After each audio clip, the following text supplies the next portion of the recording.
Be the messenger, not the message. Use a tool to be the message. You always want to be the messenger. So with us, that's the cash flow class. So we want that to be the messenger, the message rather. We're going to be the message to get them to it.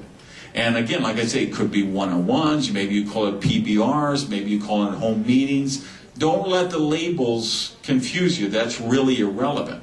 But what we know, this is how the business is built. Now, it would be we'd love to hack the system, right? We'd love to say, hey, meetings don't work. People don't like to go to meetings anymore. They have to get dressed up and they have to travel, and I can just sit home in my bunny slippers and I can get on Facebook and I can send messages to people and I can tweet people and I can build my whole business from home in my pajamas. No, no, no. You're trying to hack the system. Meetings worked 50 years ago. Meetings worked 20 years ago. They worked 10 years ago. They work today. They're going to work 10 years from now. And they're going to work 40 years from now. Because there are certain dynamics, relationship dynamics, that happen in live events that cannot be duplicated any other way. So that's the second element. The third element is your productivity. Meaning how you spend your 10 to 15 hours a week that you build the business. Because again, everybody who becomes a diamond with Agile, we had to go down and chase the structure at some point. Everyone who becomes a diamond, we had to get a certain amount of traction to sponsor enough personal rollies to get that going.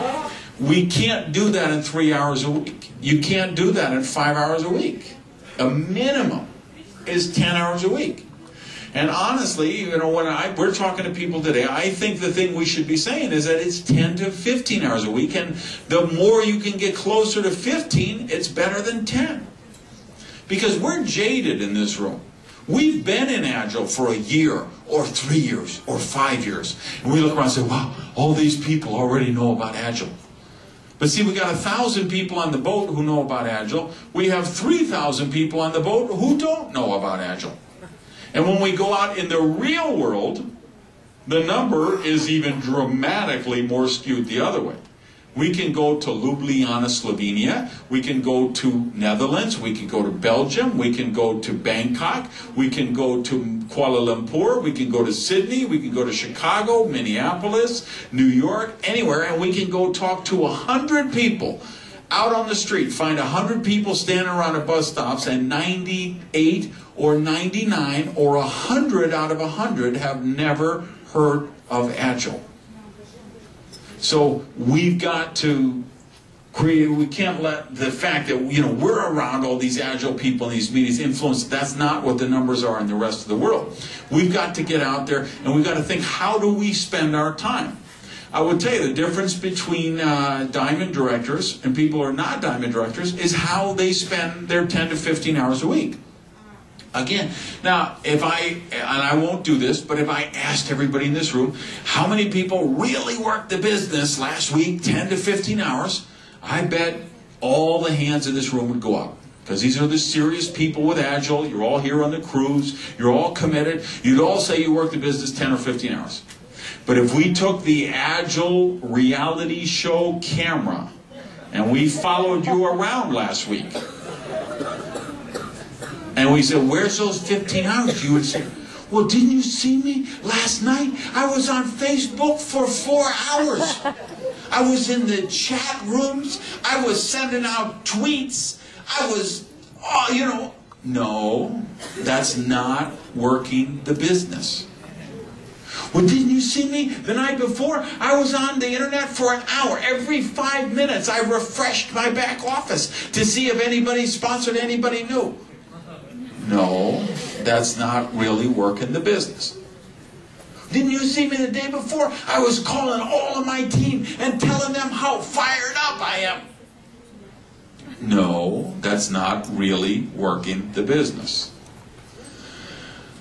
What's the difference between an illegal pyramid and a legitimate network marketing company like Agile? Product. We don't get paid headhunter fees. You can't get paid. If we paid you even 1 penny to sponsor someone, that would make us illegal in about 18 to 20 U.S. states, half of the provinces in Canada, and half of all the countries in Agile. If we paid you just 1 cent, because that would be considered a headhunter fee.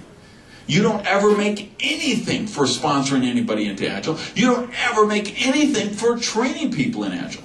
The difference of those money games versus a legitimate network marketing opportunity is we only get paid on the volume produced by product that gets to the end consumer. That's how we make our money. So if we say, what is really work in the business, how do we spend that 10 to 15 hours a week? It's inviting people to presentations, getting people to presentations, and following up after presentations. Because those are the only things we're going to get paid on. So what do diamonds do is they dramatically skew that percentage of their 10 or 15 hours a week. Because it was very hard for me to do the business when I started. When I found Agile, I had a couple of very successful multi-million-dollar businesses I was running. I was looking for Agile, but I didn't know I was going to find Agile. And when I found Agile, it wasn't convenient for me. I was going to be in the country for 8 more days. Then I was going on a trip to Russia and Hungary. I didn't even know I was going to be able to get online. And so I was rushing around trying to get people sponsored before I left, to try to get them trained, and then I was gone for 2 weeks. So I joined on June 8th. On the 14th or 15th, I had to go overseas, and then I was gone for 10 days. So I was gone for 10 days in the middle, and then I had to finish up everything in the last couple of days of the month. Right? So it was very inconvenient for me. So I had to make sure that the few hours I had to spend with Agile had to be productive hours. And if you talk to any one of our diamond directors in this room, or the ones who aren't even here, they'll tell you the same thing. It's how they make sure those hours are productive. What we call rainmaker activity. Inviting people to presentations, getting them to presentations, following up after presentations. Here's what I'll suggest that will shock a lot of you in this room. Let me suggest you should work the business 5 nights a week. And this is the culture you should go back and create in your teams, that they work the business 5 nights a week. You say, wait a minute, are you crazy, Gage? I'm working a day job 10 hours a day or 12 hours a day, 5 days a week or 6 days a week, and now you want me to work 5 nights a week? Yes, because that's the only way I can get you free. That's how I can get you to fire your boss. So you'll be able to be there with your kids. So you'll be able to be there with your spouse. So you'll be free. But first it's going to take sacrifice. Now see, sacrifice isn't sexy. People don't like to talk about that, but that's the reality. That's what it takes. Now that doesn't mean I don't want you out 8 hours a night. I know you're working 10 hours or 12 hours a day. Most of you in the room, most of your people have a day job. So one night maybe it's only 30 minutes you're working the business where you're just following up with people. Another night might be 1 hour. You're watching the leadership update, making some invitations. But 2 or 3 nights a week, you need to be out. If you're 18, you need to be out at cash flow classes and Agile power trainings. If you're in the other lines, you need to be at ABBs or PBRs or one-on-ones or whatever your team is doing for presentations. 2 or 3 nights a week, you should be doing that. Because if you're willing to do that for a finite period of time, remember it's 2 to 4 years to get free and 4 to 6 years to become a diamond. And it is worth it. I love this boat because on the boat, in the elevator, they have a rug that tells you what day of the week it is.